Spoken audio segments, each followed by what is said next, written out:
Malgré la maladie, il ne se laisse pas abattre.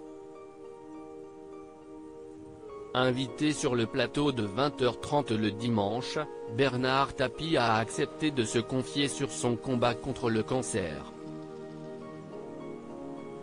Malade depuis 3 ans, l'homme d'affaires a confiance en l'avenir. Alors qu'il a fêté son anniversaire le 26 février dernier, Laurent Delahousse lui a demandé « Qu'est-ce ce que vous avez ressenti cette semaine quand vous avez célébré vos 78 ans ? Vous vous êtes dit, ceux-là, je ne les ai pas volés ?» Amusé, Bernard Tapie a répondu aux journalistes « Non, je me suis dit. Il me restait jusqu'à ce matin, 21 à vivre, il m'en reste plus que 20. » En effet, il se voit encore vivre une vingtaine d'années. Souffrant d'un cancer de l'estomac depuis un peu plus de 3 ans, qui s'est étendu aux poumons, l'homme d'affaires refuse de se dire en phase terminale et souhaite profiter de chaque minute de sa vie. Si le cancer a bouleversé la vie de Bernard Tapie, il a assuré à Laurent Delahousse que le mental jouait beaucoup sur la santé.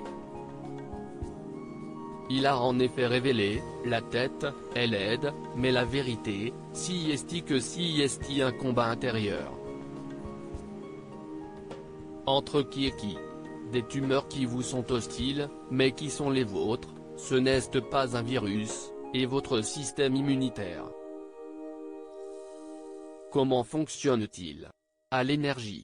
Si l'énergie que vous avez est plus forte que l'énergie de votre tumeur, vous allez gagner. Et pour avoir de l'énergie, il y a un moyen, si est de faire de l'exercice. Je n'ai pas envie de partir il y a 3 ans, si est déjà face aux journalistes que l'homme d'affaires avait évoqué la fin de vie, ça fait partie du parcours improbable, quand on a 70 ans et plus, il faut accepter qu'à un moment donné, on va aller vers l'épreuve ultime qu'est la mort. Et pour moi, ce n'est pas une catastrophe. Afin de relativiser, Bernard Tapie avait confié « Je n'ai pas envie de partir, mais il faut avoir la raison de se dire que quand ça tombe sur un petit couple où la femme a 35 ans, 3 enfants, qu'elle se fait un cancer du sein, reconnaissez que si est un autre truc. Donc je le prends comme une épreuve supplémentaire qui s'ajoute à celle que je viens de vivre pendant quelques années.